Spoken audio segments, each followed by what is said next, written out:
நேயர்களுக்கு வணக்கம். 2026 தேர்தலுக்கான கள நிலவரங்களை மிக தெளிவாக பார்த்து வருகிறோம். அந்த வரிசையில் இப்பொழுது மாவட்ட வாரியான அரசியலில் காஞ்சிபுரம் மாவட்டத்தில் இருக்கக்கூடிய கள நிலவரங்களை பார்க்க இருக்கிறோம். இதை பற்றி பேச நம்மோடு வம்சி அவர்கள் இணைந்திருக்கிறார். வணக்கம். வணக்கம் சதீஷ். காஞ்சிபுரம் மாவட்டத்தில் இருக்கக்கூடிய கள நிலவரம் எவ்வாறு இருக்கிறது உங்களுடைய பார்வையில்? காஞ்சிபுரம் மாவட்டத்துல மொத்தம் 4 தொகுதிகள்: ஆலந்தூர், ஸ்ரீபெரும்புதூர், காஞ்சிபுரம், உத்திரமேரூர். இதுல ஆலந்தூர் என்பது சென்னை மாநகராட்சி உட்பட்ட ஒரு பகுதி. அதை பத்தி நம்ம ஏற்கனவே ஒரு வீடியோ போட்டிருக்கோம். ஆலந்தூர் கூட நம்ம ஒரு அப்புறமா சென்னை மாநகராட்சி தொகுதியை பத்தி ரிவ்யூ போடும்போது நம்ம பேசுவோம். இப்போ ஸ்ரீபெரும்புதூர் தான் இருக்கும். ஸ்ரீபெரும்புதூர் பத்தி கூட ஏற்கனவே வீடியோ போட்டிருக்கோம். ஸ்ரீபெரும்புதூர் தொகுதியை பொறுத்தவரை இந்த வரை திமுக அணிக்கு கொஞ்சம் சவாலாக தான் இருக்கும் தொகுதி. இந்த தொகுதியோட ட்ரெண்ட் எடுத்து பார்த்தோம்னு 2021 தான் திமுக 40%, திமுக அணி 40% எடுத்திருக்கு. காங்கிரஸ் என்ற மாநில தலைவர் செல்வ பிறந்தகை தான் 40% எடுத்திருக்காரு.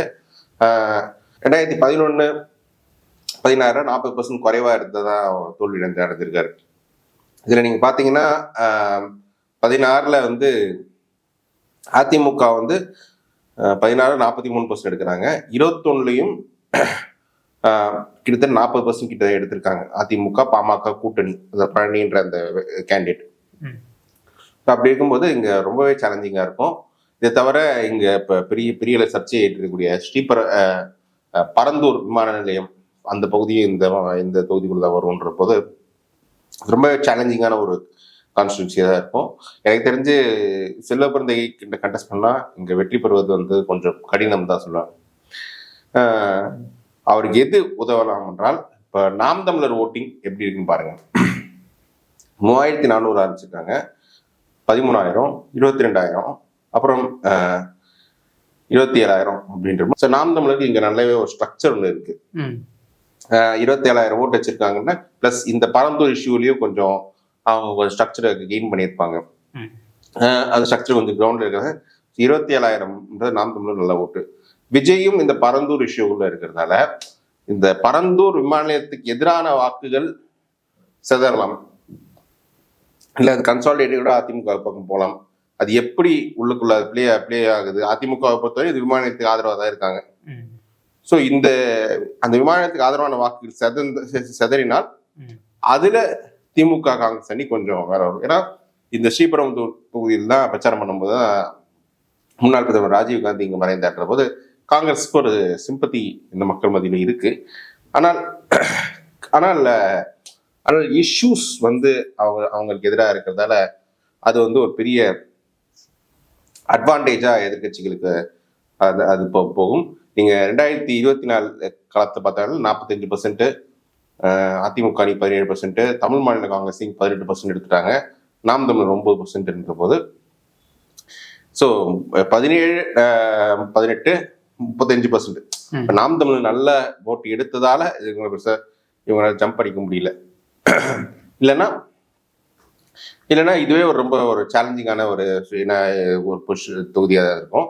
ஆனா 45% உதயசூரியன் என்ன போகுது, நாளைக்கு எட்டலை நினைக்கும் போது ரெட்டலை கையின்னு வரும்போது கொஞ்சம் எட்டலைக்கு ஃபேவரபிளா இருக்கும். ஸோ அது ரொம்ப டஃப்பான தொகுதி. எனக்கு தெரிஞ்சு காங்கிரஸ் மீண்டும் போட்டிட்டாலும் கொஞ்சம் சிக்கலாக தான் இருக்கும். நான் வந்து ஒரு எட்ஜ் அதிமுகவுக்கு இந்த தொகுதியை நான் கொடுப்பேன். அடுத்தப்பு உத்திரமேரூர் தொகுதி என்பது திமுகவுக்கு ஒரு ஸ்ட்ராங் ஹோல்டா தான் இருக்கு. கன்சிஸ்டண்டா இங்க வந்து திமுக 43% தாண்டி தான் இங்க ஓட்டு எடுத்துட்டு வராங்க. திமுகவை சேர்ந்த திரு சுந்தர் அவர் மாவட்ட செயலாளர் இருக்காரு, காஞ்சிபுரம் தெற்கு மாவட்ட செயலாளர் இருக்காரு. அவர் பலமுறை இந்த உத்திரமேரூர் தொகுதியில வந்து போட்டியிட்டு அவர் வெற்றி பெற்றிருக்கார். ஸோ அவருக்கு ஒரு நல்லாவே ஒரு இங்க லோக்கல் செல்வாக்கும் கொஞ்சம் இருக்கு. நீங்க பாத்தீங்கன்னா 2011 தோக்கும் போது கூட 44% ஓட்டு தோக்குறாரு. அப்புறம் 43, 44 ஒரு ஸ்டாண்டர்டா ஒரு ஓட் மெயின்டைன் பண்ணிட்டு இருக்காரு இவரு. இது வந்து ஒரு ஸ்ட்ரக்சரும் ஸ்ட்ராங்கா. மாவட்ட செயலாளர்னா திமுக பொதுவாக மாவட்ட செயலாளர் தொகுதியில இந்த கேடர்ஸ் ரொம்ப வைப்ரண்டா இருப்பாங்க. அதுலயே ஒரு பெனிஃபிட் கிடைக்கும். நீங்க கடந்த தேர்தல் நம்ம 2016 இந்த தொகுதியை பார்த்தா வச்சுக்கோங்க. 16 பாமக வந்து 12% எடுக்கிறாங்க, அதிமுக 36% எடுக்கிறாங்க. ஸோ அந்த அதிமுக பாமக சேரும் போது 48 வர வேண்டிய இடத்துல 43 தான் வருது. அந்த 5% வெளில போயிருக்கு. அது எங்க போயிருக்குன்னா நாம் தமிழர் போன்ற கட்சிகளுக்கெல்லாம் நாம் தமிழருக்கு பெரிய அளவு போயிருக்கு. அந்த கட்சி ரொம்ப குறைவான 1% கம்மியா எடுத்து 5% வந்திருக்காங்க. ஸோ அதுலயே வந்து ஸோ இந்த கெமிஸ்ட்ரி இஷ்யூஸ்ல அதிமுக பின்னடைவு இருக்கு. பட் இருந்தாலும் அந்த அதிமுக பாமக இணைந்து நிற்கும் போது ஃபைட் ரொம்ப டைட்டா இருக்கும். இதுல நான் ஒரு எட்ஜு திமுகவுக்கு கொடுப்பேன். பட் ரொம்பவே டைட்டான ஒரு தொகுதியை இதுவும் நான் பாக்குறேன்.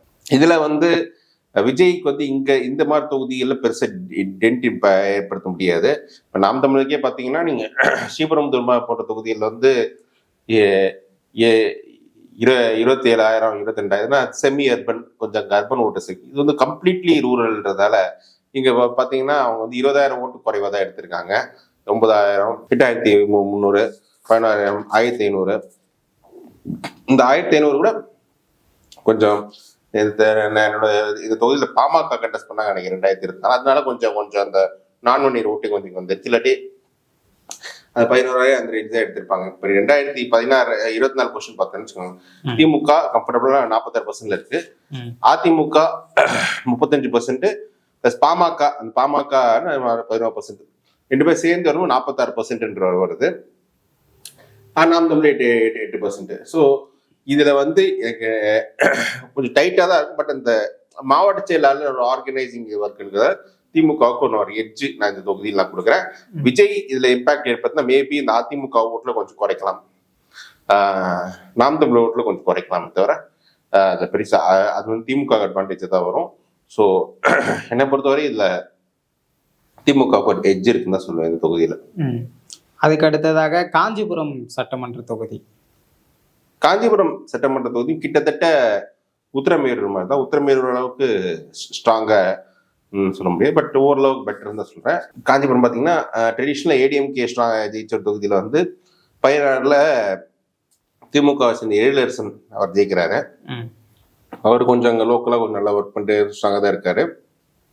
21ல வந்து இங்க அதிமுக போட்டியில 40%, இவர் 44% எடுக்கிறாரு.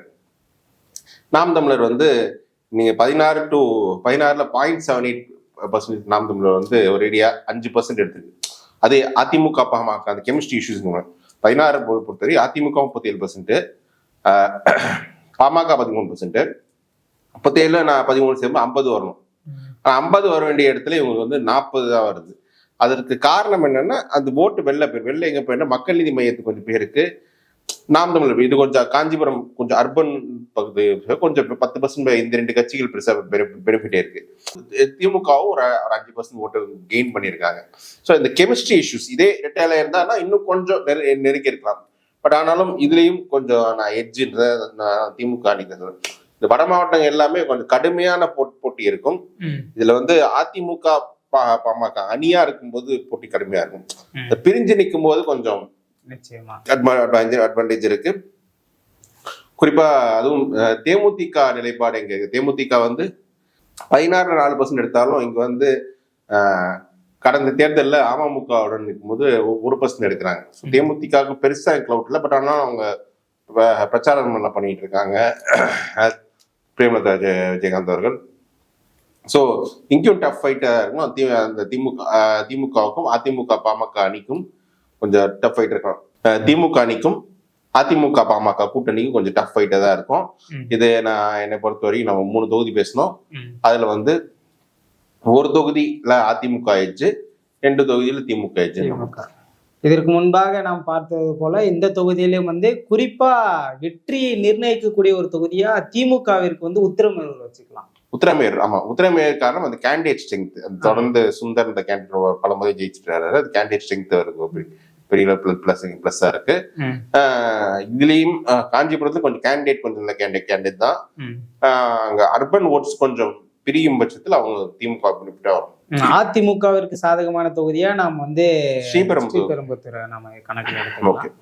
ஆனா காஞ்சிபுரம் என்பது ஒரு இழுபறி நிலையில இருக்கும் அப்படி வச்சுக்கலாமா இல்ல? ஆமா, அது என்ன காஞ்சிபுரத்தில் பாமக அந்த 1 இயர் ஸ்ட்ரக்சர் கொஞ்சம் இருக்கு. அது ஃபுல்லா டிரான்ஸ்பர் ஆகும்போது அது ஒரு நல்ல ஒரு பெரிய டஃப் ஃபைட் கொடுக்கும்னு தான் நினைக்கிறேன். நிச்சயமா காஞ்சிபுரம் தொகுதியில் இருக்கக்கூடிய கள நிலவரங்களை தெளிவா சொன்னீங்க. நாம மேலும் ஒரு மாவட்டத்துல சந்திக்கலாம். நன்றி.